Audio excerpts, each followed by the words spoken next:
all, but there are a few from outside, so you're very welcome. And we have particularly, I see Frank Convery and Helen O'Neill. I'd like to extend a very much welcome back to UCD.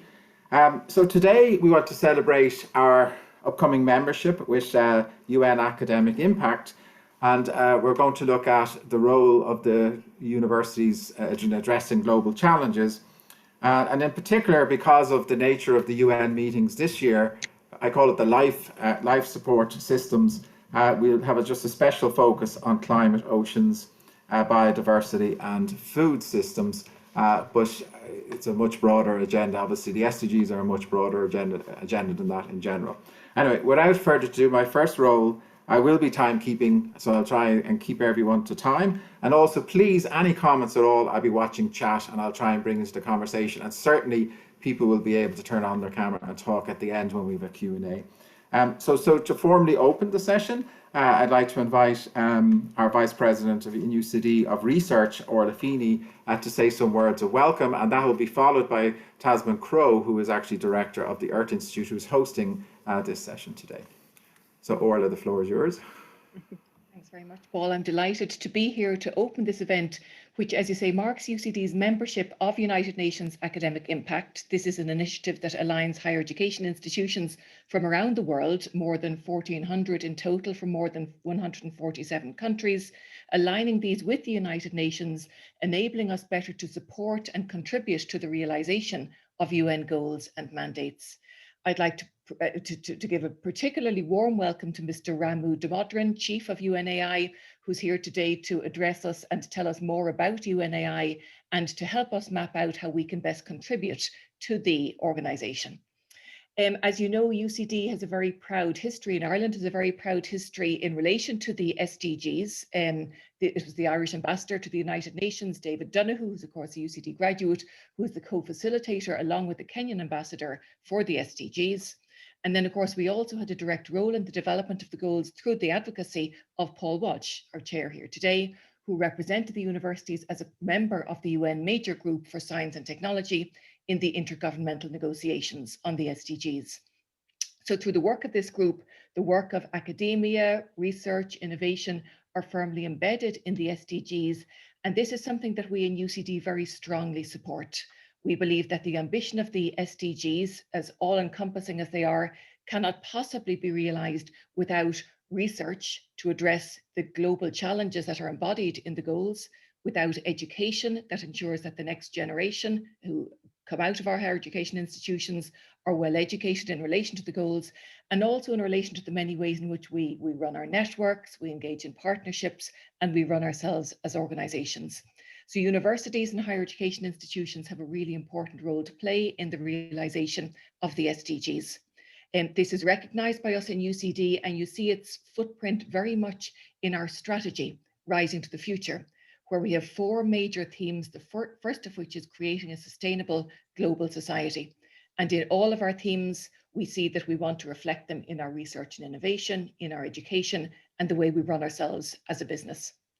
So part of how we do this is through multidisciplinary action within the university. Part of the way we do that is through our research institutes, and I'm delighted that the work of the Earth Institute is recognised here today. The Earth Institute is a very important vehicle for us in UCD, and I'm delighted that they've organised today's event and thank them for that. In a recent survey that we did of our research activity, more than 67% of our faculty and research staff have published in areas relevant to the Sustainable Development Goals. So we've a lot of work going on in UCD, and we want to see how we can best harness this to support the realization of the SDGs and the work of the United Nations in all its dimensions. The work of the four panel presenters here today is very relevant, as Paula said, to the four major UN conferences this year. That's why we've selected these themes of climate, oceans, biodiversity, and food systems. But of course, they represent a much larger UCD constituency of researchers, all of whom are addressing major global challenges, major imperatives as we move forward as a globe, as a society, post-pandemic, with an eye to sustainability. So there's an awful lot of really exciting work going on in UCD that I think is very relevant to what we're talking about today and very relevant to how we can engage with UNAI. So my main hope then from today's event is that we come out of this in UCD with a really clear roadmap as to how we can best engage with UNAI, how we can support the work of the organisation, and how we can in turn learn from the organisation to better run ourselves as a university, to better educate our students, and better deliver world-class research and innovation. So on that note, I will hand over to Professor Tasman Crowe, Director of UCD Earth Institute. So, thanks very much indeed, Orla, and good afternoon, everyone.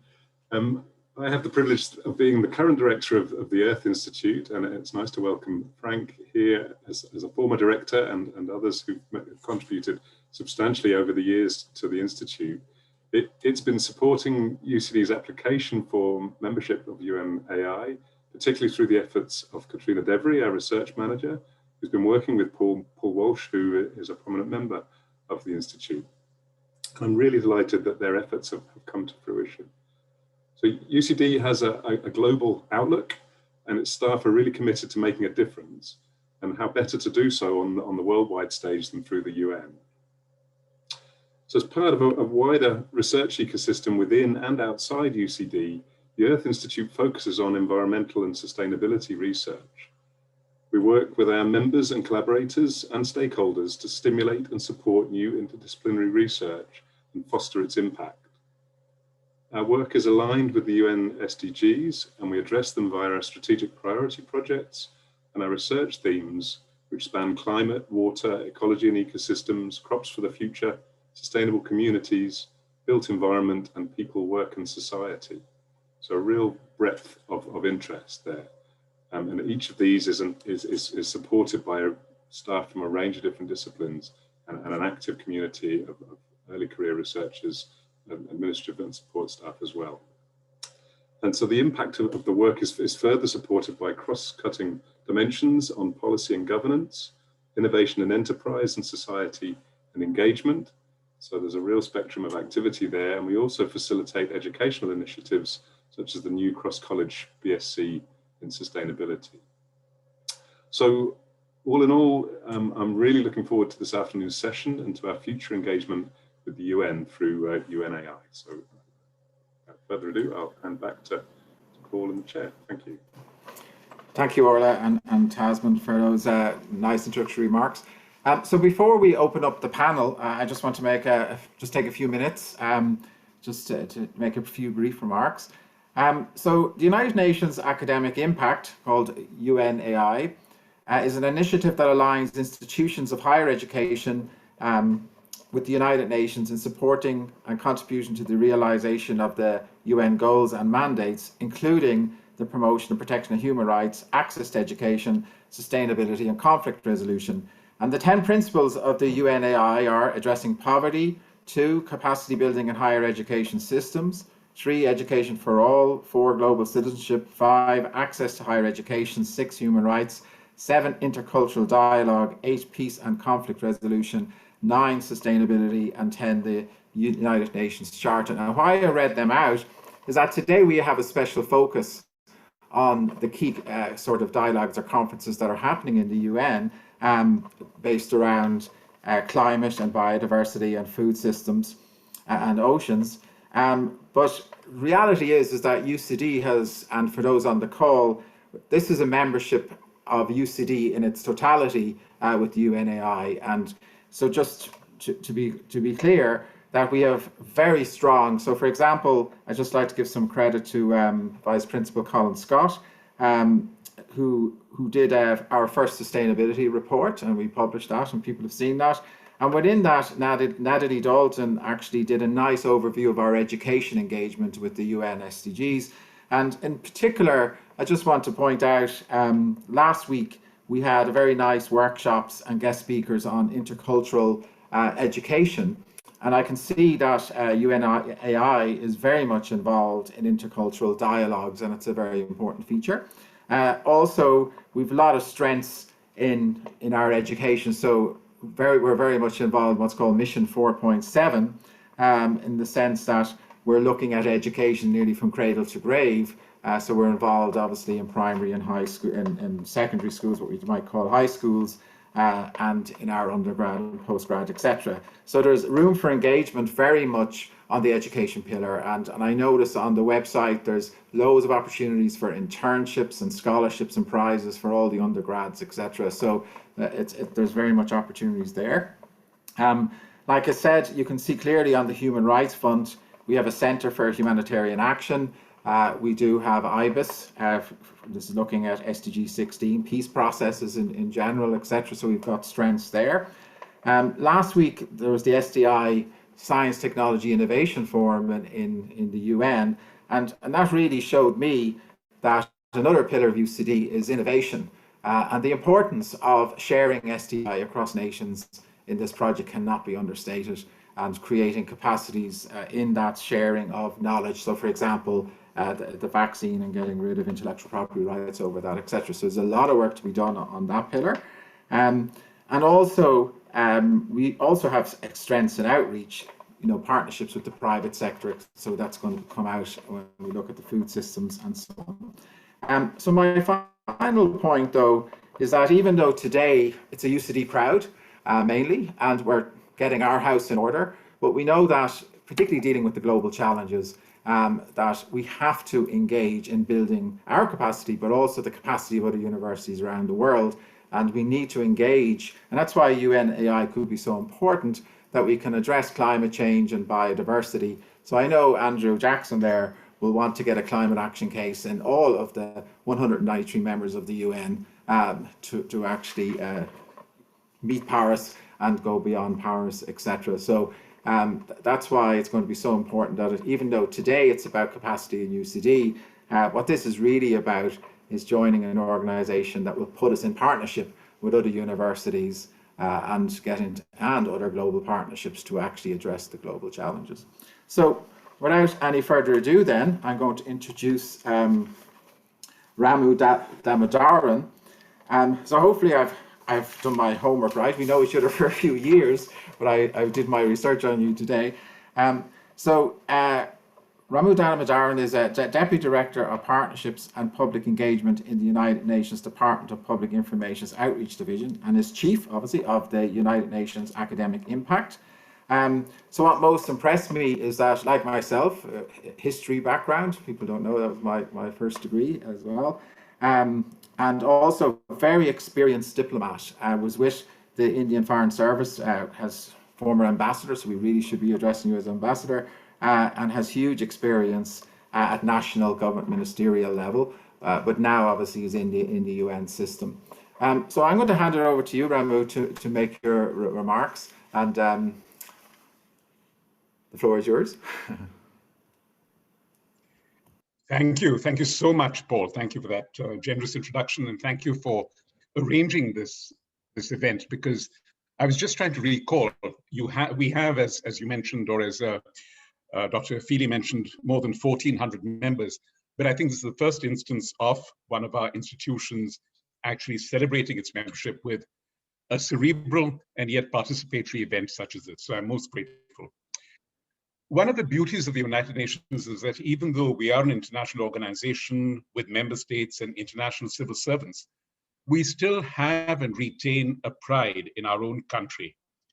And when I look back to my country, India, I can think of the numerous ways, direct and indirect, that Ireland has resonated with us, just as I dare say India has resonated in the Irish mind. It begins with our national colors, which are similar, both India, or identical, if you will, India's and Ireland's. It resonates with the proximity of the alphabet.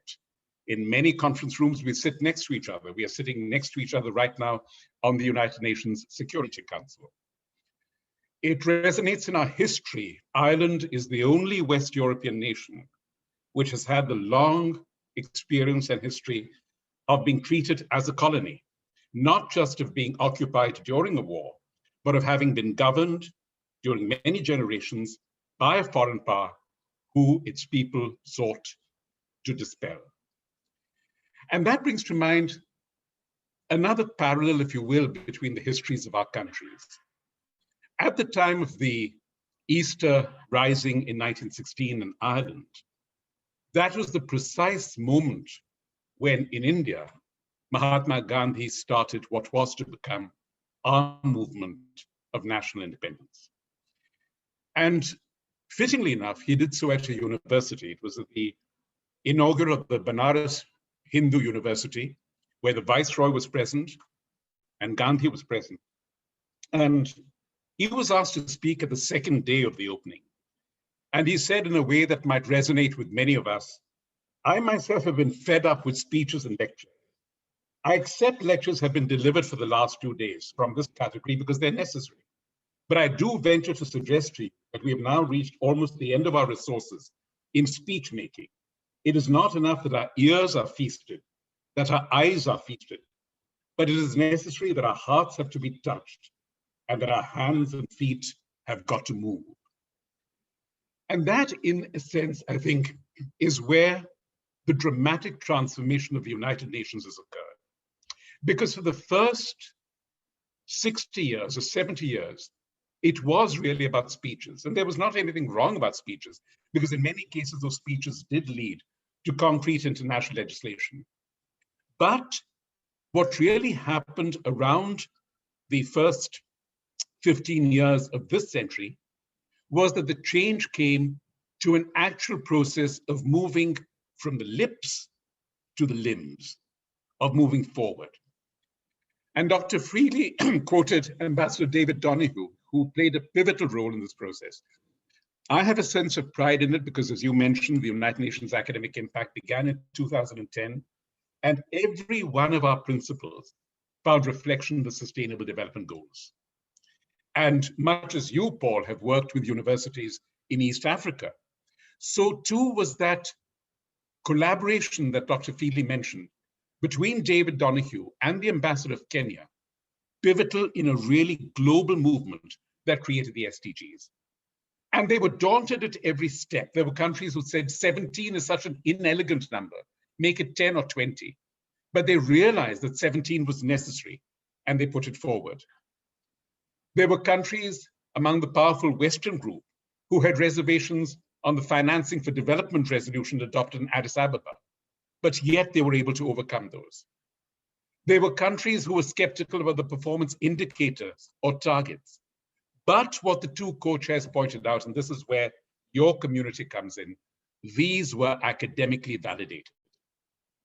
So to think of that connection, if you will, between scholarship and the United Nations, we can think of no better pattern than the SDGs and the potential in the 4 global conferences that you, Paul, and you, Dr. Feely, have made mention that we're going to have in the next several months, which will really bring scholarship to home at the United Nations. I remember David Donoghue saying that the one power that he was most proud of was the presence of academic institutions and non-governmental organizations in the preparatory process for the SDGs. Without them, we would not be where we are. But the actual United Nations involvement, if you will, with scholarship in the academic community goes back much further. In fact, 75 years ago, the very first resolution of the United Nations General Assembly in 1946 was titled "On the Problems Created by the Discovery of Atomic Energy." And that brought to mind the immense destructive nature of atomic energy, which the world had witnessed just 6 months earlier, but also its enormous redemptive power in bringing energy to people, in bringing energy to individuals. And here I cannot but pay tribute to a man like Dr. Ernest Thomas Walton, the Nobel Prize physicist from Ireland, who, despite his work on the splitting of the atom, was always at heart, he was a Methodist, but he was also at heart a person of international conscience, who believed that the power of the atom, the power of nuclear energy, could not be used for destructive purposes, but had immense possibility to be used for developmental purposes. And so that really augurs well for an organization that in every one of its fields, in its existing institutions, depends upon your wisdom, your research, your talents. Paul, you mentioned the clamor, if you will, now with the United States joining in, for a waiver from patents for the development of vaccines during the pandemic. And this is really going to, I think, in many ways dramatize both the tension and the possibilities of this relationship. Because on the one hand, we cannot presume to disregard or to be scornful of the right of each scholar to develop her or his intellectual property and to lay a claim to it, frankly, to monetize it. But also, we have to balance that with the possibility of a caring international organization which allows that scholar not to be completely subdued in the work that she or he has done, to recognize and to receive its rewards while respecting the rights of society as a whole. In that sense also, I'm grateful for the range of actions that UCD has taken, and you mentioned them. Professor Colin Scott's remarks about the sustainability report, he's looking to the future, struck me again because of that interconnectedness. You are not, with all respect, if I may say so, a university of centers and departments, just as the United Nations no longer is an organization of independent branches, independent agencies, independent offices. All of us impinge upon each other. All of us connect.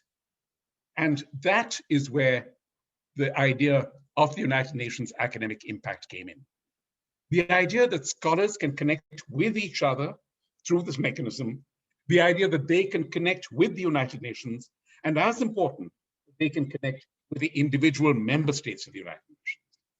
And so now that you've launched your first sustainable undergraduate degree with its pillars, you have a chance for students at their most intellectually formative age of thinking beyond their immediate comforts or their immediate proclivities or preferences.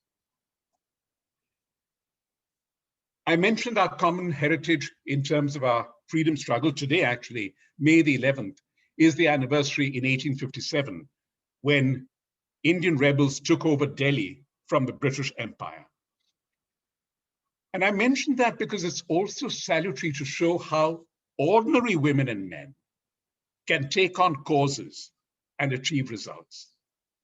And I say this because many of us are diffident, many of us are modest, whether we are teachers or students, or for that matter, United Nations officials. But that modesty, while welcome or praiseworthy, should not be an excuse for inaction. Modesty should be a spur for action. And this is what we are trying to do with the UNAI. You have done it, Paul, in your work with the United Nations, with the Sustainable Development Solutions Network, with your work in collaborative universities. And I'm particularly glad that I have the privilege of being joined by so many distinguished scholars who've worked on this. The research and innovation team that Dr. Feely leads, the idea to bridge or to link researchers with funders and make their research sustainable, to link research with the industry or the innovators who will use that. This marriage, if you will, between opportunity and intellect. Thank you for that, Dr. Feely. Dr. Crowe, working with social sciences and economists, the idea of your collaborating with the School of English, Drama and Film, an implausible alliance in the best of times, but an alliance that you have made possible, showing, if you will, that there is nothing which is impossible or unlikely in the area of scholarship and its connection to the human mind. Thank you, Dr. Crowe. Dr. O'Riordan, the collaborations that you have had with universities across the world and the collaboration with the food industry, your idea of making food not only nutritious or digestible, but also accessible. I was thinking of your work when I also saw the motto of UCD as "To the Stars." I won't attempt to pronounce the original. And just to divert you for a moment, to show how anything is possible within the United Nations and within scholarship. Some years ago, Spain introduced a resolution of the United Nations on sustainable gastronomy. And the board outside the conference room, the electronic board, dropped the G. So it said it was a conference on sustainable astronomy. And sure enough, one ambassador was walking by and saw it, walked into the room, asked for the floor, and spoke for 15 minutes about sustainable astronomy without dropping a moment. So if you put your mind to it, if you're creative, there is nothing that you cannot do or improvise. And I'm very grateful to you for having done this in this very specific area. The Food Summit is going to be, to my mind, the most important global gathering in the context of the pandemic.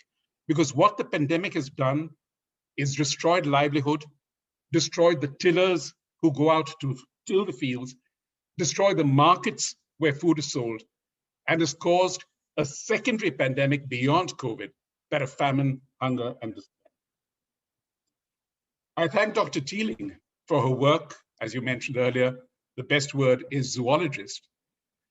And here again, I see the idea of linking your study of bats to the human condition, to human healing, to human health, brings again the improbability of connections and those that are drawn, which is really what the academic impact is about. Thank you, Dr. Teeling. Dr. Jackson, your idea of bridging a study of the environment with that of law, and your recognition, for which I'm grateful, that to be effective, idealism, which much of environmentalism is, has to be rooted in the rigor and agreement of legislation and international law, is salutary, and again brings that connection to the United Nations. Thank you, Dr. Jackson. So my gratitude to all of you, my gratitude particularly to Catriona, who brought all of us together. And I look forward to this conversation because I think we will see many, many instances of how the human mind can really triumph. Today is also the anniversary, I think it was in 1975, that the automated machine Deep Star won the world chess title. And that was a time when people said, look, there is a possibility beyond the human mind. You can create an artificial mind. You can create a mind that succeeds, that achieves. But at that point, we realized that was only part of the story. You can achieve a mind that wins over the human mind, but you cannot create a mind that supersedes the human mind in caring, in compassion, in responsibility, in the acknowledgement that one has to be together. And when I think again of UCD, I like to think of that acronym as the university that connects dots. Not only the dots of disciplines which you're doing, but the 7 billion plus dots on our planet, each with a complicated algebra of its own, linking them together, bringing them the things they need, good food, good health, a secure environment, and doing it all together in one absolute whole. And that, to my mind, is really a validation of one of the most powerful statements I've ever read from de Valera, where he said, partition is, after all, only an old fortress of crumbled masonry, held together with a plaster of fiction. So that partition among the dots, the fact that each one of us is a self-sustained dot, has been proven false. It's a fabrication of history, held together with a plaster of fiction. Thank you for bringing it down. Thank you, Ramu. So, lovely talk. So the great thing about obviously your history and your diplomatic experience is all coming out. It was a wonderful talk. So the great thing there is that I don't actually have to introduce the 4 panelists at all. So we're going to move on to, so thank you very much. And we'll be back to talk to you obviously after the presentations. So our first talk is going to be from Professor Tasman Crowe. And just one thing to add, apart from his elite scientist on marine ecosystems, most of us, he recently chaired what's called an advisory group established by the Irish government to provide advice and recommendations on the expansion of Ireland's network of marine protected areas. So so that was one thing I just wanted to highlight. So you have the floor, Taz. Work away. Thank you, Paul, and thank you, Ramu, for that wonderful speech. It was really, really delightful and inspiring. Thank you. So my talk is about the oceans, and it's well known that the Earth is a blue planet because the seas and oceans cover more than 70% of its surface.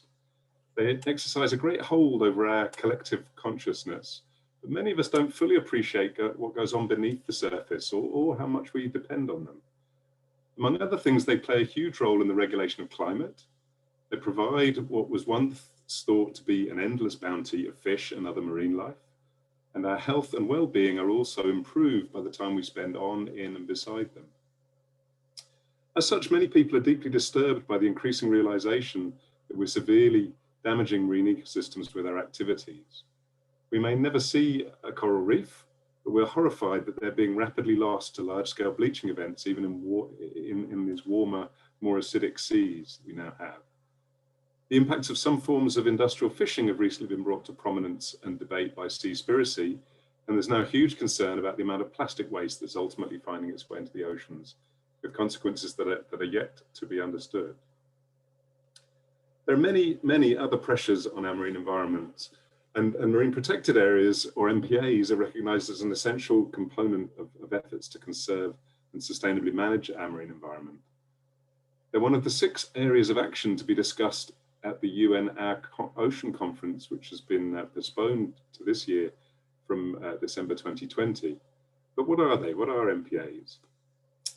Well, in the group that Paul described, we spent time exploring the many definitions that are there for them, but fundamentally they are geographically defined areas which are protected for the conservation of specified species, habitats, or ecosystems, and their associated ecosystem services and cultural values, and managed to achieve stated objectives over a longer time frame, over the long term. And they're mandated under a number of international agreements. And the EU biodiversity strategy for Europe specifies a target of 30% coverage of its marine area by MPAs by 2030, and a third of that area is projected to be strictly protected rather than partially protected. And so Ireland has committed to expanding its current network of MPAs. And as Paul mentioned, I recently chaired an advisory group which provided recommendations direct to government on how to do this. And we highlighted the essential role of careful planning and management to optimize the overall benefits of an MPA network, and that this requires a good evidence base and extensive stakeholder participation. So 2 of the themes that we've really been already talking about today. And the report itself is now online for public consultation. So designating an MPA is not a trivial thing to do. It has a direct impact on people's livelihoods, and it can be a source of considerable controversy. As such, the case for doing so needs to be based on evidence, not just opinion.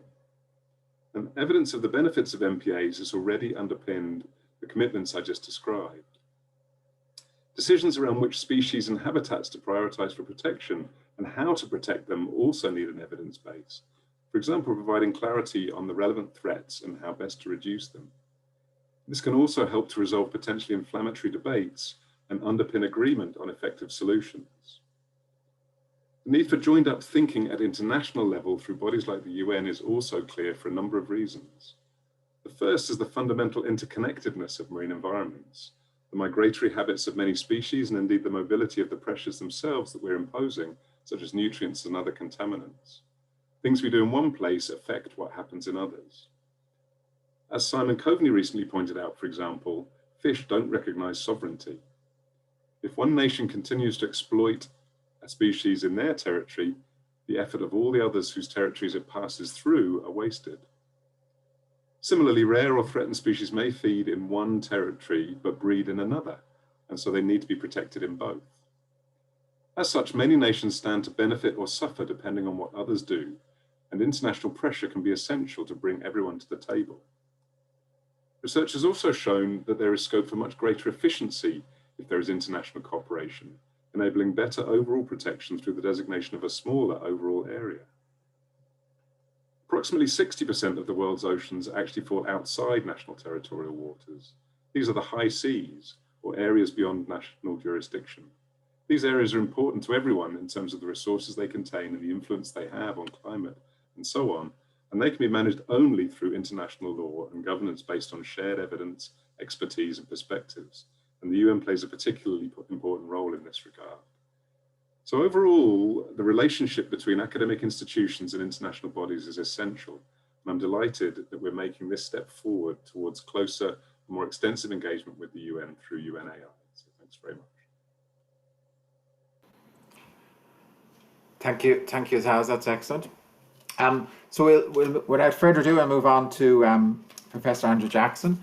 So he's Professor of Environmental Law. And just to say that I became a bit of a groupie in the sense of following what Andrew and his team were doing during the climate action case, because in my head, the legislator wasn't doing enough in its climate mitigation or action plan. And we had choices. I could go up to Higgins, our president, and have a military coup and try and make the legislator do it, but I thought that wasn't great. I could join the kids with the climate strikes, you know, Greta Thunberg's Friday Future people, but I didn't think, too old maybe for that. But then I saw, you know, this opportunity to actually go to the jurisy, go to the courts and actually get them to impose, you know, make the legislator do the right thing. So I think Andrew is going to tell us that story. Here we go. Thank you. Thank you. Thank you very much for that introduction. Paul, can you hear me fine there? You're perfect. Go ahead. Great, thanks. So I'm going to talk about this case that I was involved in called Climate Case Ireland, which last summer became the second case globally to successfully challenge a government's overall level of climate mitigation effort when the case succeeded before Ireland's Supreme Court. But I'm going to take a step back and discuss how the case links to research, because there's a direct thread running from research in UCD to the success of the case.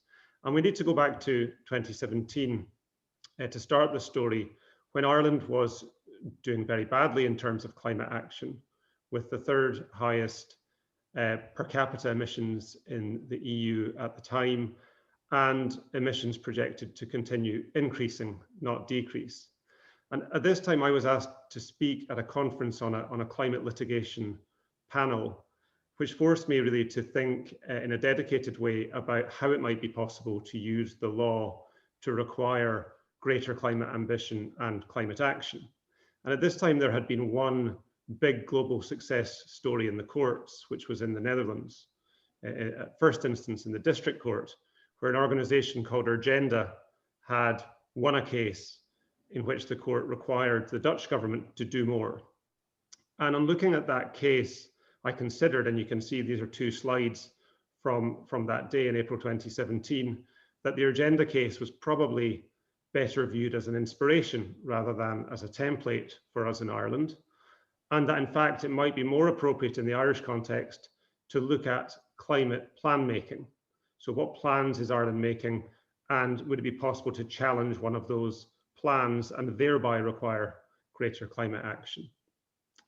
And as a lawyer, I was then in a position to take this idea forward, as it were, and I acted in a case based on this idea with the organization, the NGO Friends of the Irish Environment, bringing the challenge against the National Mitigation Plan, which was the overarching framework for national mitigation reduction in Ireland. But under this plan, Ireland's emissions were projected to continue rising, not fall. And therefore, in very simple terms, the argument was, well, this isn't a mitigation plan at all, it's a rising emissions plan. And we said, having before the High Court and subsequently before the Supreme Court, having endorsed the science of the IPCC, to then allow emissions to continue increasing, infringed, we said, Ireland's National Climate Act, rights under the Constitution, and rights under the European Convention on Human Rights, including the right to life and the right to respect for private and family life and home, because of course of potential impacts from sea level rise and storms and so on. In parallel to the legal proceedings, we ran a public campaign, the thought being that win or lose in court, a case like this can become an important focal point around which a movement can coalesce and apply pressure for greater climate action, almost irrespective of the outcome in court.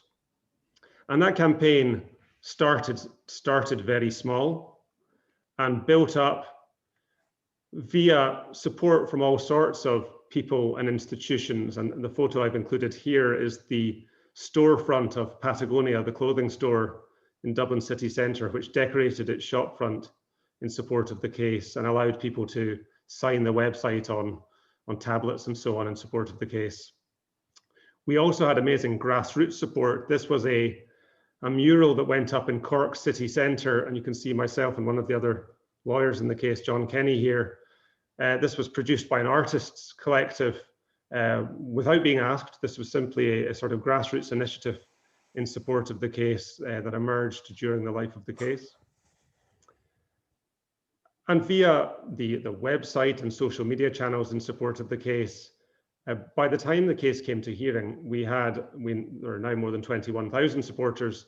I think at the time of the High Court hearing, there were more than 17,000. So we faced this strange circumstance of having to write to the court service in Dublin and say, look, we've got this hearing coming up in the High Court. There are more than 17,000 supporters. Now, we don't expect them all to turn up, but we do expect some percentage of them. So please give us a decent sized courtroom. And we didn't really know what to expect, but when the hearing came in January 2019, we had this most extraordinary and I have to say very moving experience in the High Court. And this from Ireland's now Minister for Climate Action, then leader of the, and still leader of the Green Party, but at this time was in opposition. Eamon Ryan attended the final day of the High Court hearing, and he captures the scene well, I think, in this tweet. He says, "I've never seen anything like it. Babies and toddlers, young and old, spread politely on the court floor, rapt in attention to the proceedings. It would make you proud of our republic." And it really would. As I say, it was genuinely a moving experience to hear fundamental human rights being litigated in front of all of life in Ireland, including babies and toddlers, including school pupils, all ages, all walks of life, packed into the courtroom, taking up all the seats and all the floor space in court, such that at one point the judge had to stop the proceedings and direct people down to space on the floor by his bench. But when the judgment came later that year, it was very disappointing. So on we went, unsuccessful. On we went to the Supreme Court. We got permission to leapfrog over the Court of Appeal and take the case directly to the Supreme Court last year. And you can see myself and Clodagh Daly, also of UCD, there at the front as we're arriving to the Supreme Court. Again, another extraordinary experience in very different circumstances. This time, of course, during the pandemic. The Supreme Court sat in its largest formation, a 7-judge Supreme Court, which is the formation reserved for cases of particular importance or complexity. And they had to hold the hearing in a different room because there wasn't enough space to socially distance all the judges and legal teams and members of the public. So we had the hearing in unusual circumstances in the grand dining hall of the King's Inns. And just a month later, we got the unanimous judgment from the Supreme Court saying that we had won and that we quashed the National Mitigation Plan, and a new, more ambitious plan would have to be drawn up, making, as I said, this only the second case globally to successfully challenge a government's overall level of mitigation effort. Some reaction here for you. Here's from the press. Ruling is seismic, a turning point for climate governance in Ireland and a watershed moment. My own favourite reaction was a well done from Greta Thunberg in the immediate aftermath of the victory. And I'll just finish up with touching on 3 points of impact resulting from the case, I think. The first is a direct impact, which was quashing the insufficient plan resulted in a new plan being drawn up, including a commitment to revise Ireland's national climate legislation. Now, this plan actually was produced before the Supreme Court's judgment, which speaks to my point around litigation and pressure actually having an effect maybe before a successful outcome in court, because the government made this more ambitious plan and then sought to point to that plan to say to the court, you shouldn't quash what we're doing because look, we're doing other things. And that's why commentary in the media said that in fact the case was chief among motives for the urgent development of this plan. So that's a very direct and tangible outcome of the case. And we're still now in the process. The government has proposed revisions to the Ireland's Climate Act to make it a much better piece of climate legislation. The second impact, as a result of the campaign and the case, I think, is a stronger and more diverse climate movement, which continues to resonate today via Climate Case Ireland's work on the climate legislation and on an emerging campaign for constitutional change in the direction of a right to a healthy environment. And the final impact I want to mention, which I think is possibly the most important of all, which became clear last month when Germany's highest court found against the German government and required more ambitious climate action in Germany. And the significant thing here is the German court cited the Irish Supreme Court and indeed the Dutch Supreme Court in the Urgenda decision in reaching its own decision. So what we see now is a clearly established dialogue between the highest national courts, meaning I think that now these sorts of victories are going to become much more commonplace rather than being considered standout or landmark victories. And as we look to COP26 in Glasgow, I think this is a very positive and important development. Thank you. Thank you, Andrew. And a big fan of this. I mean, this is an incredible talk about research impact. I think this is absolutely fabulous. But as you say, you change the law, like we still have the work, we have to get it done. There's no victory till obviously this new climate bill comes in and we all take action and we meet our commitments to Paris. But it's great that people all around the world are following that example. It's really quite amazing. So it's a great story. Thanks very much. So our next presentation, we turn to Professor Dolores O'Riordan, a full professor of food science. She is our Vice President for Global Engagement and she's Director of UCD's Institute for Food and Health. Very much this is all about sustainable, healthy food, globally, in a global sense, and she has served on lots of different appointments at national, European level and committees and boards. So we're looking forward to this presentation on food systems. You have the floor, Dolores. Thanks very much, Paul. Yeah, so I'm going to talk really about the challenges of sustainable food systems and our response to it. Next slide, Katrina, please. So good nutrition really is basic need for everyone all around the world and central to many of the SDGs. And indeed, nutrition fuels our health. It provides the basis for our well-being and that of our future generations. But unfortunately, even looking at the slide here, you will see that a leading risk factor for death worldwide, that diet is responsible for 1 in every 5 deaths.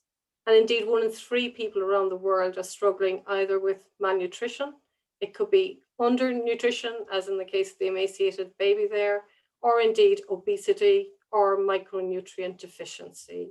So serious impacts on our health. Next slide, please. Now, our food production and supply is becoming more challenged. It's challenged to provide the food security that we need and the nutrition for a world population that is expected to grow to nearly 10 billion by 2050, and indeed include proportionally an older cohort of the population with extra nutritional needs. Next slide, please. Now, many current production food systems, particularly animal-based systems, are known to have a negative impact on the environment, contributing to climate change. And then indeed, climate change is in turn impacting on our food security. So our challenge here is to build a holistic food system, one that promotes healthy diets, ensures the livelihoods of producers, and overall the availability of affordable food with minimal impact on the environment. Next slide, please. So a sustainable food system, and an image of it is captured here, is proposed as a solution. And if you look, you'll see on the top of the image there, it begins at production level, goes through to processing, the distribution of food, the preparation of food in the home, consumption of the food, and then indeed the very important output, and a key aspect for us at the moment is the waste from food. And it's a food system that delivers food security if we look at it in a holistic manner, and delivers the nutrition without compromising the economy, the society, and the environment for future generations. Now, what I've presented here looks rather simple, and I avoided giving you really what is a very complex food systems approach, because it's influenced by many external factors and many cross-cutting interactions. And really, if we are to implement this food system approach, a sustainable food system approach, coherent government food strategies and policies are urgently needed to adapt a sustainable food systems approach. So looking today is, how can we as a university help realize this approach and influence global decision makers? Next slide, please. So by way of example, and to look at UCD, so UCD does have the researchers and infrastructure to deliver a food systems approach, for example, coordinated under the umbrella of the Institute of Food and Health. And in the Institute, for many years, we have adopted very much a soil to society approach with significant impacts. Starting from our UCD Lions Farm, we have the research expertise required right along the food chain. And indeed, UCD is ranked #1 globally for the impact of its citations in the field of food science and technology. So today, just to share an example of the impact of that science. And I've chosen an example, you'll see in the right-hand corner there, an example of mushrooms. I've chosen because it's topical at the moment, because it was looking at increasing the vitamin D content of mushrooms. Now, vitamin D deficiency is thought to play a role worldwide in the development of several chronic diseases. And low levels of vitamin D, unfortunately, occur naturally in food. And we've heard a lot about it in terms of vitamin D and immune response lately.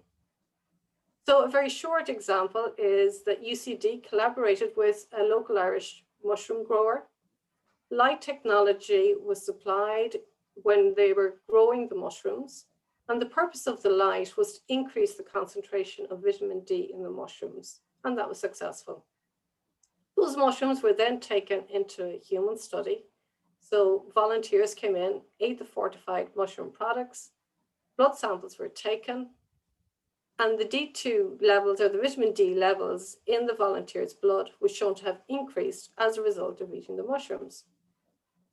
As a consequence of that success, the mushroom producer won significant contracts with the major food retailers.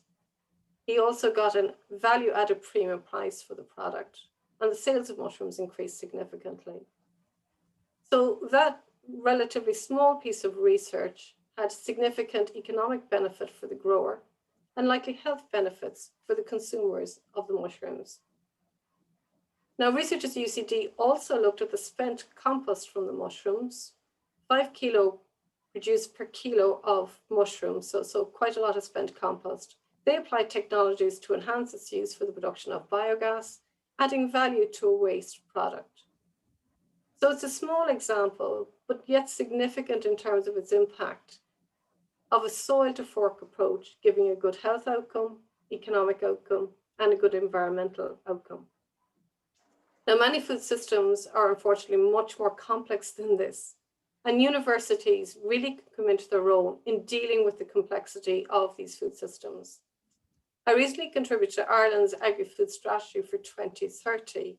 It's now out for public consultation, but it sets out an ambition to become an international leader in sustainable food systems over the next decade.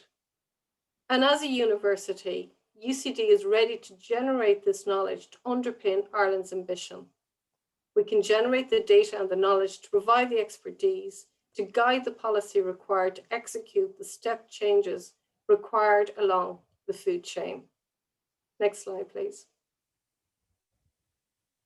Now, each country has its own distinctive food systems based on its natural resources, climate, production patterns, eating habits, and culture.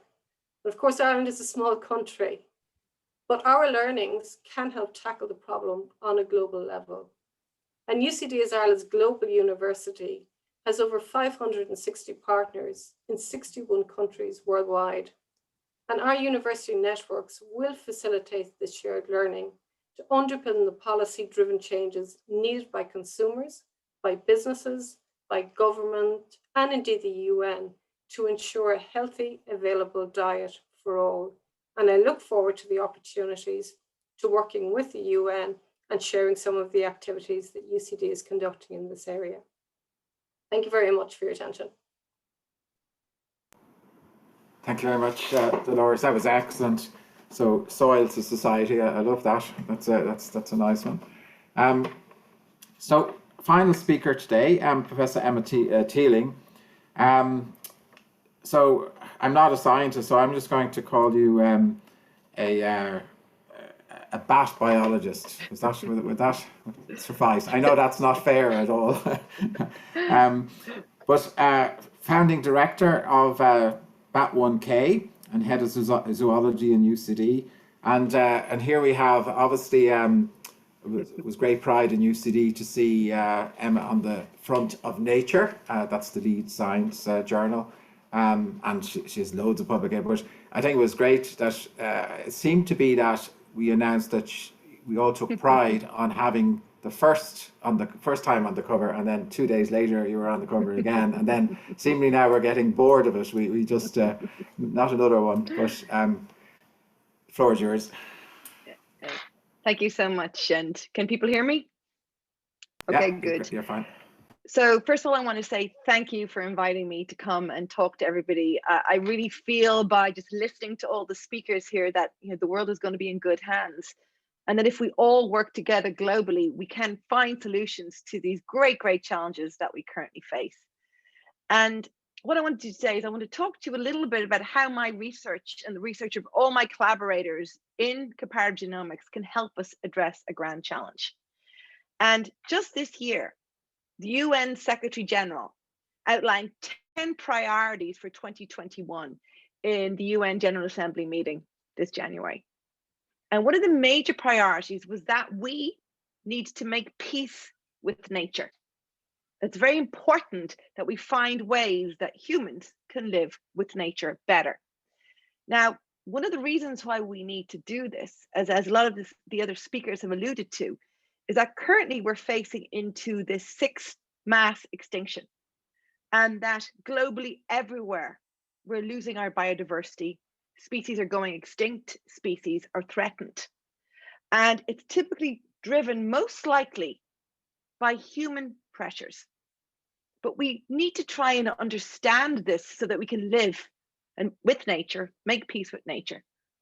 But if we want to understand this Anthropocene-driven biodiversity loss, we first of all need to understand biodiversity.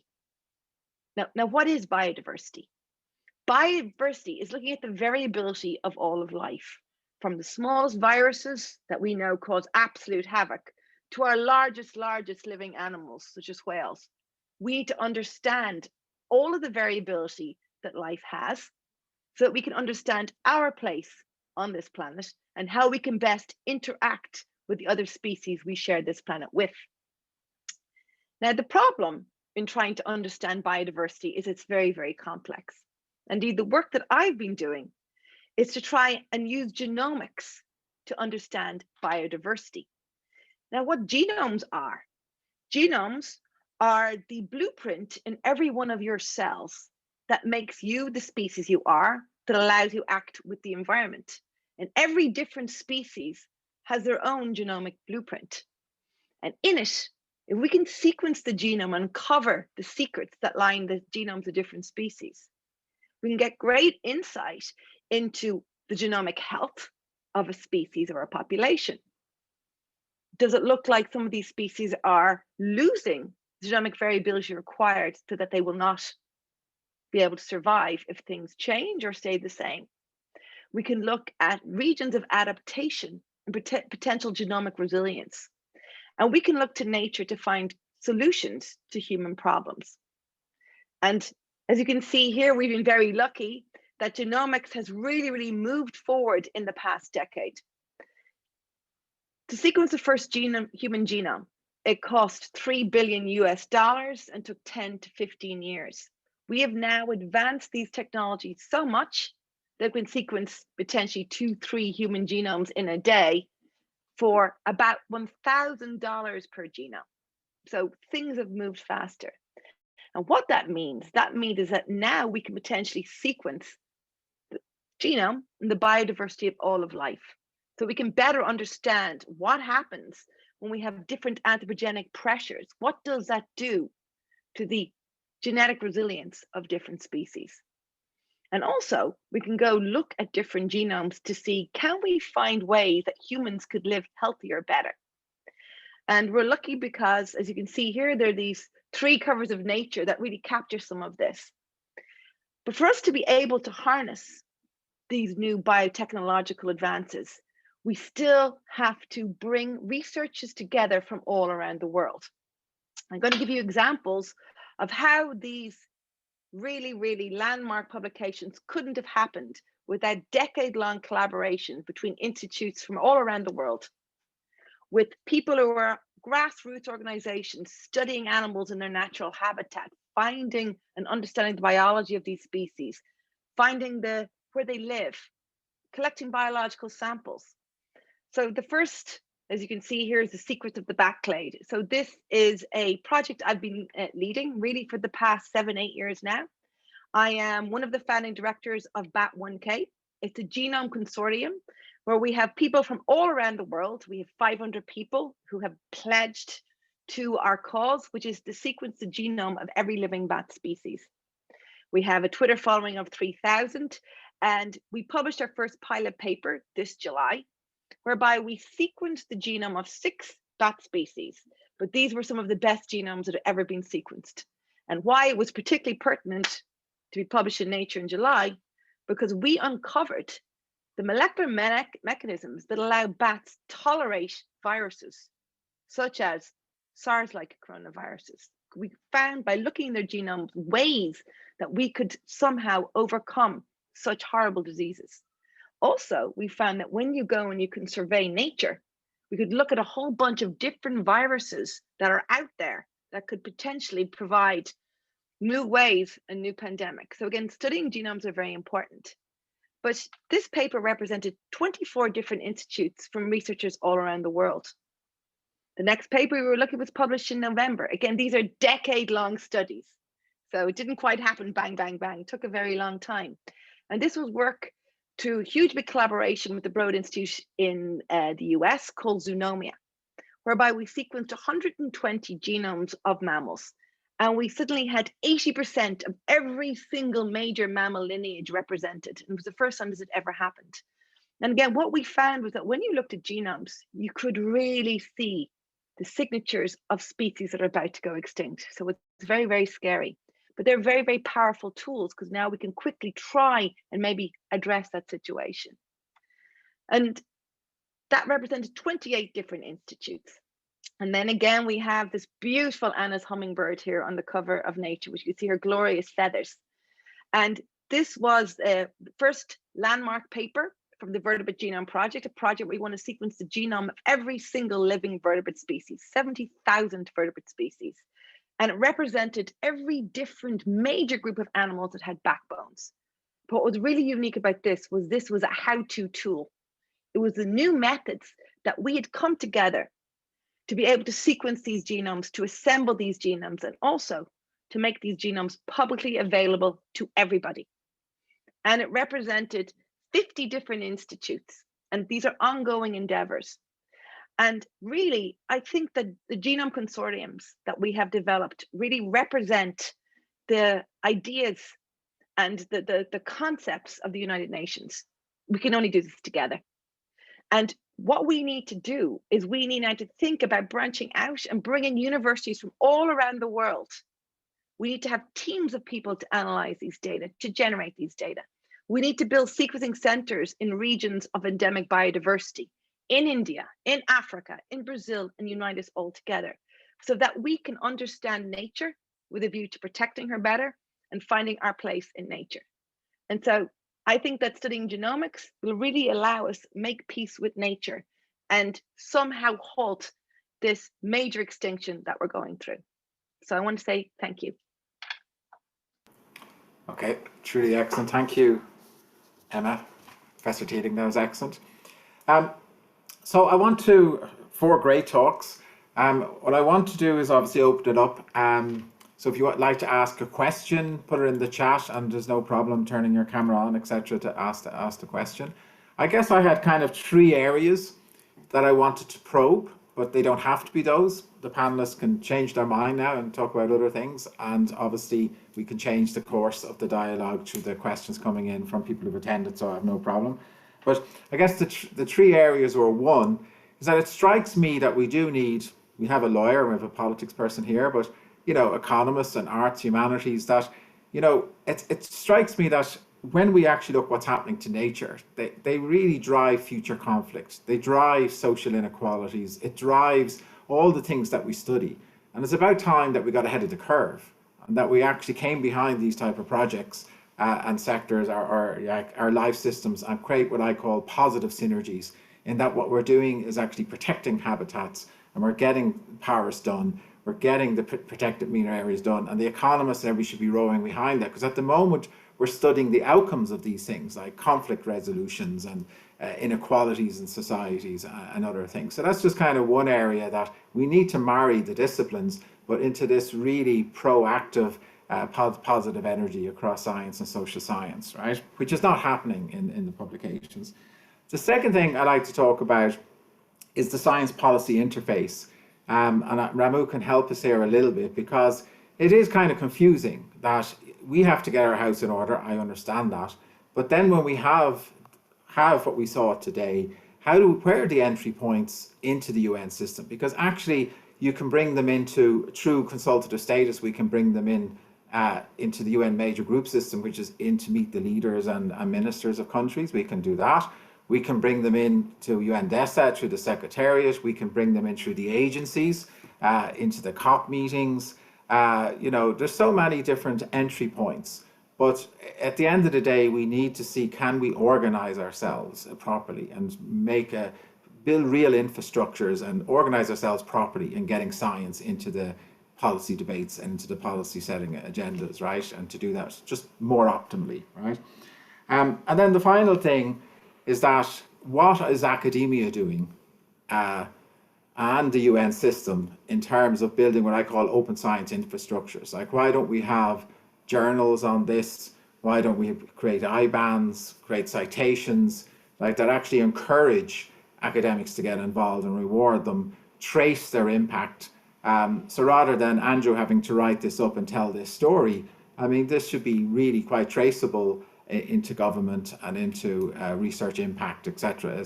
We shouldn't be always tracing academic citation. We've got to trace stakeholder citation and build the infrastructures to actually do that. And the UN could help with that through their library system and through they already do it for their ministers, but they could actually bring in the non-governmental stakeholders, and they could record them properly and reward them for their work in terms of citation, just simple tracing and citation. But there were the 3 areas, but I'm open to anything.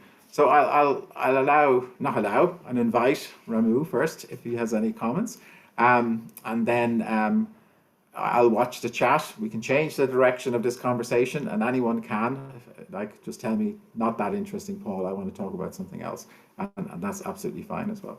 Okay, so Ramu, if you like. Thanks so much, Paul.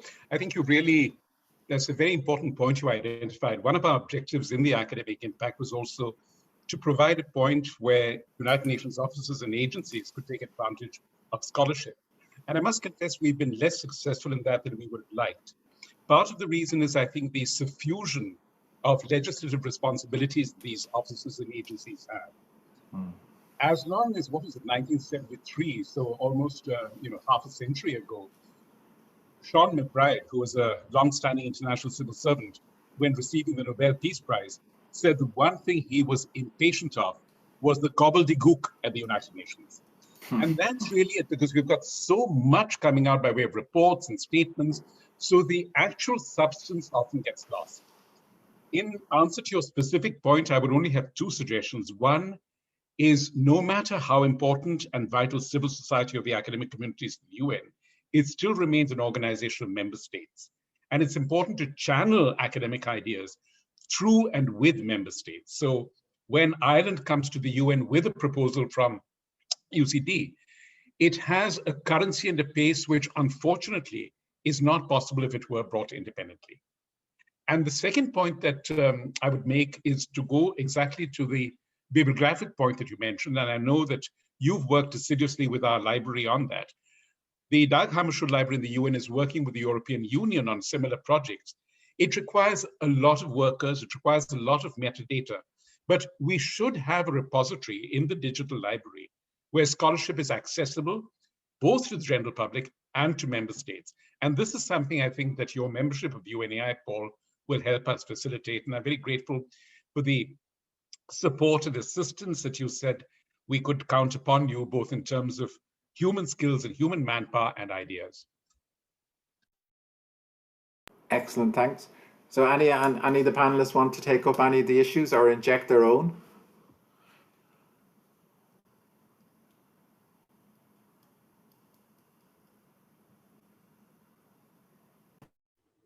I can mention something, Paul, on your second topic, the science policy interface. Yeah. That triggered a thought in my mind, which is to say, one of the features of successful climate litigation, like Climate Case Ireland and the Dutch case, in contrast to other cases that have been less successful and maybe used other approaches, is the reliance on the science of the Intergovernmental Panel on Climate Change. And the reason that was so significant in both of these cases was precisely because it's scientific consensus, essentially. And if we, to drill down into even more specific detail, as you all know, that the IPCC prepares these assessment reports every few years, with the 6th assessment report due out soon. And it produces, as part of those reports, summaries for policymakers. And those summaries for policymakers are agreed word by word by the governments that are members of the IPCC. And the reason that creates a direct science policy interface, because of the nature of that decision-making process on the scientific side, lawyers, including in Ireland, are able to go into the Supreme Court and say the science and the impacts are agreed. And we're challenging a government on the other side which agrees with everything that we are saying. And therefore, the debate is not a dispute between experts, but rather, here is the science of climate change and impacts. Let's park that. What we're arguing about is, what are the legal consequences that flow from this agreed science?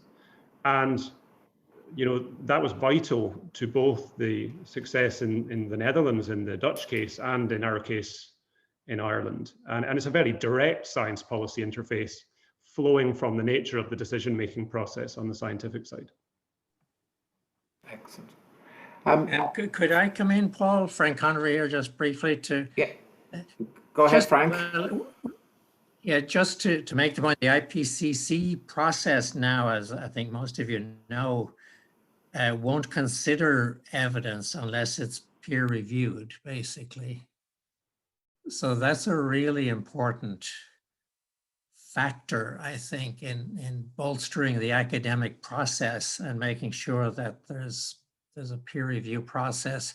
It means, some very relevant data won't be taken into account because it hasn't been run through that process. But I think it's a really, really important change in policy by the IPCC. A key issue for Andrew and others maybe is the risk issue when you go into the litigation system. And I know when I was chairman of Antashka, there was a constant fear of getting into a case, losing and having costs assessed against you, and thereby, causing huge downdraft, to put it mildly.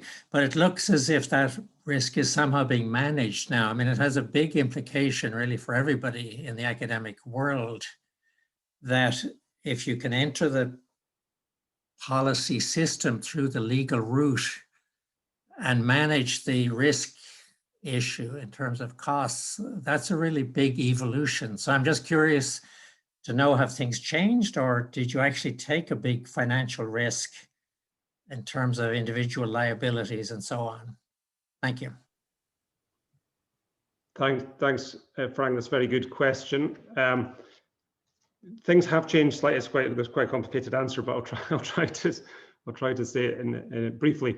There is still a big risk in litigation, financial risk to litigants. There are certain rules that have changed in Ireland to mitigate that risk, but in this case, in Climate Case Ireland, there was a potential exposure, and therefore it took a very brave litigant to take that case. And when it came to the Supreme Court was kind of umming and awing about, well, could a corporate body like this NGO in fact enjoy personal human rights like the right to life? And if it couldn't, well, then it wouldn't have standing, wouldn't have the right to litigate those points. And the Chief Justice asked, why did you not just join an 18-year-old individual to these proceedings to litigate the human rights aspects? And we said, well, financial risk. You know, the government's first response to the case was to say, oh, you've exhibited way too much evidence. You've taken up all of our time considering all of this, and we're going to pursue your client for costs, irrespective of the outcome of the case. And so we said to the court, well, can you imagine how an 18-year-old and the 18-year-old's parents would have reacted had they been the litigant in the case? And this letter came back 3 months in, they probably would have withdrawn. But despite winning the case on the basis that the making of this plan didn't comply with Ireland's National Climate Act, the case was not successful on human rights grounds or on the basis of rights under the Constitution, because the Supreme Court said a company, an NGO that is a company, doesn't have human rights, like personal human rights, like the right to life or the right to private and family life and home. And there are exceptions to that, but saying that financial risk is the reason that there's a company before the court rather than an individual was not a good enough reason to bring you within an exception to that bar on corporate litigants litigating personal human rights. So absolutely, financial risk remains a big issue, and it means that if there is to be a climate case 2.0 in Ireland, it will almost certainly be brought by an individual or individuals citing human rights, because there are currently 3 pending climate cases before the European Court of Human Rights, and the expectation would be that 1 or more of those will be successful, and then all eyes will turn to the national level for human rights-based cases. Okay, excellent. For us, is just to talk to the food experience of it as well. So it has been a key output that we've looked from the Institute of Food and Health is for science to inform policy. And indeed, annually or biannually, we hold policy workshops. A big challenge is, because of the nature of what we're trying to address in global challenges, as I just presented, it's multidisciplinary. So it's crossing the environment, it's crossing health, and it's crossing agri-food. And there is no one minister responsible for all of that together, and they each have their own briefs. So that can be a big challenge as well, as to who is going to give you the hearing, and making sure that ministers are also working in an interdisciplinary fashion, which I think really is not very comfortable from a political point of view, because they all like to watch their own corner.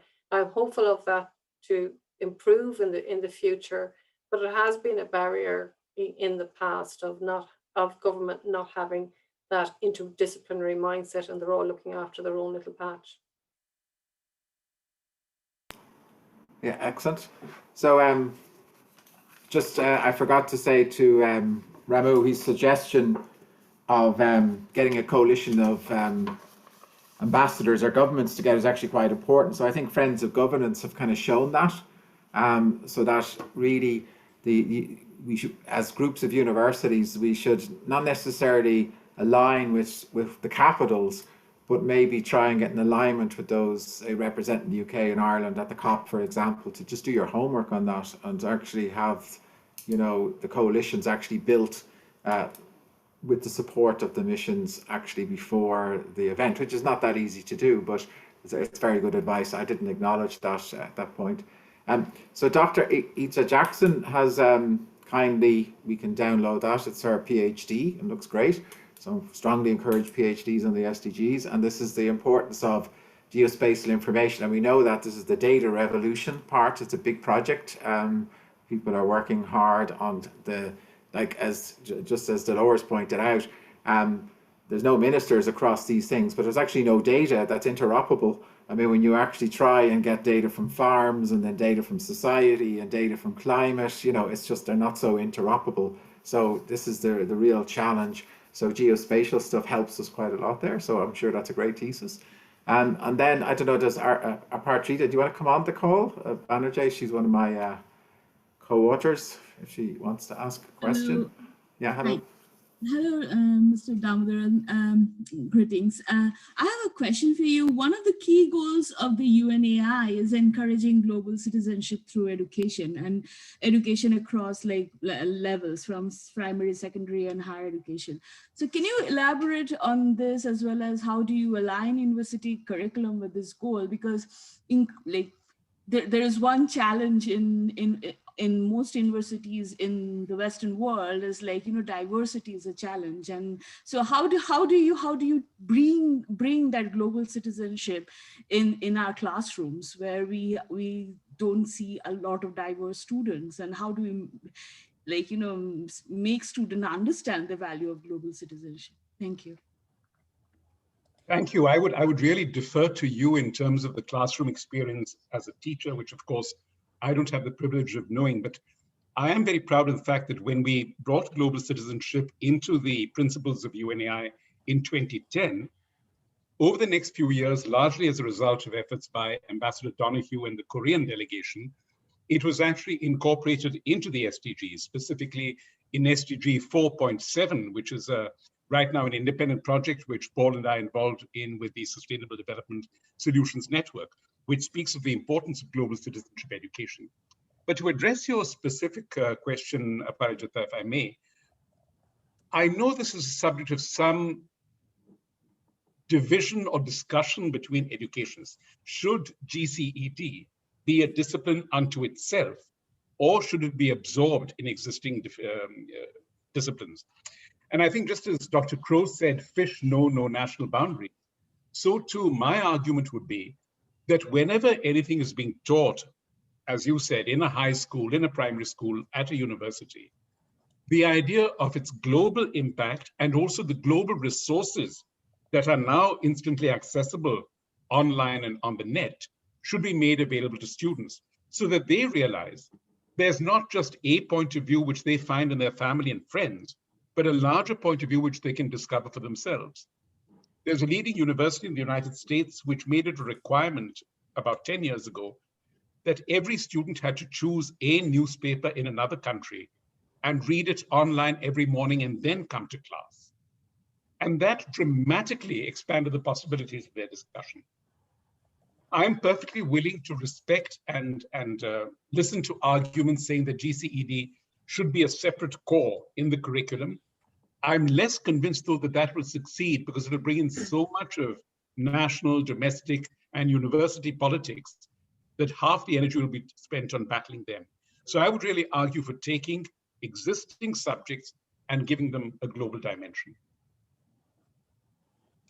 So Caroline, I don't know whether you want to come on the call, but she's reminding us that UCD has a thing called Volunteers Overseas, and I think Clean is on the call as well, Clean O'Sullivan. So it's actually an accredited module where I think physiotherapists and engineers and others, they actually twin with people out in Uganda, and they actually do summer placements out there, and they design sort of interventions together, etc. online. So the idea there is that twinning experience, I suppose, and that placement gives you that exposure, you know, so rather than inside a classroom, challenging, as you say, you know, these things becoming a problem for you or overcoming, these are nice sort of exposures, but the volunteers overseas are really, truly excellent. Yeah, I think they're wonderful.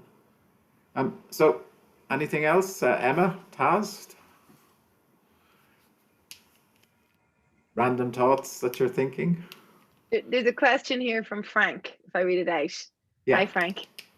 So Frank says, will the genomic signature that identifies species about to get extinct replace the red list?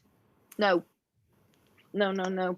The red list, we have to, genomes on their own are not good enough.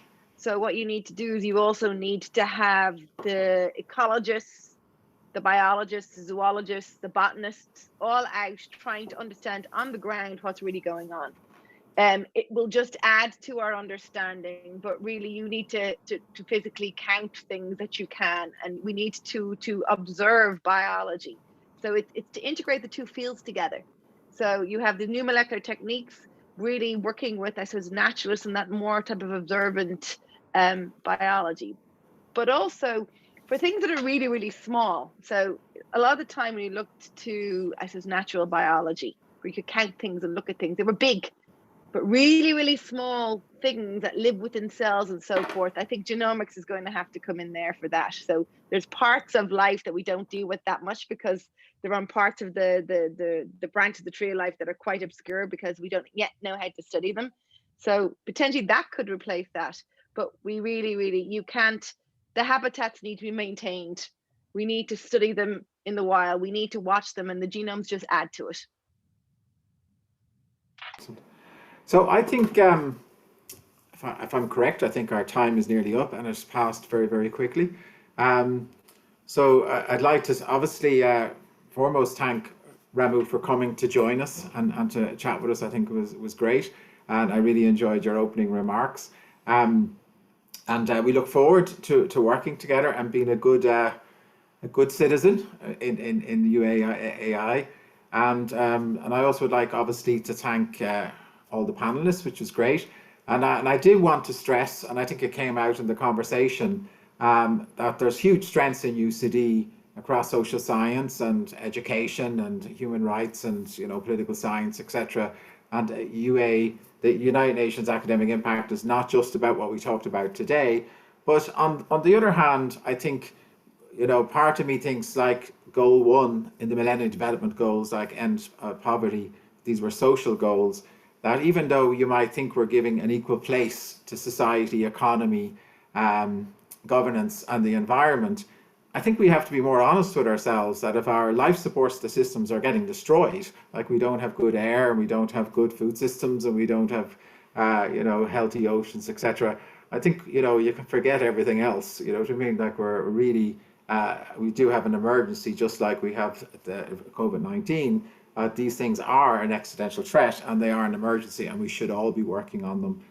So I don't mind actually highlighting these issues that we highlight today for that reason, and it doesn't exclude obviously anyone in any other school. So does anyone want to say? Maybe I could leave it to Taz as our host, maybe to sign us off and wish us well for the day. Thanks very much, Paul, and thanks Ramu and to all the other panelists and speakers, and to everybody who was engaged this afternoon. I really thought it was a fascinating and constructive debate about breaking down boundaries, I guess, and then making sure that everybody is in dialogue within the academic system, but especially outside it as well, I guess, at all levels, local, national and international. And that's so important going forward in terms of generating the right kind of evidence and making sure that it finds a home and finds a receptive ear. That dialogue is a continuous process, not just a, here we've got something to say, you better listen to it now. It's important that we're talking all the time as we're developing our ideas and our research. And so thank you very much again for a very interesting and stimulating event. Okay. Thank you, thank you everyone. So we can sign off. If anyone wants to hang on for a little chat, they can, of course. But thank you. Thanks, everyone. Thank you. Thanks, everyone. Bye-bye. Thank you.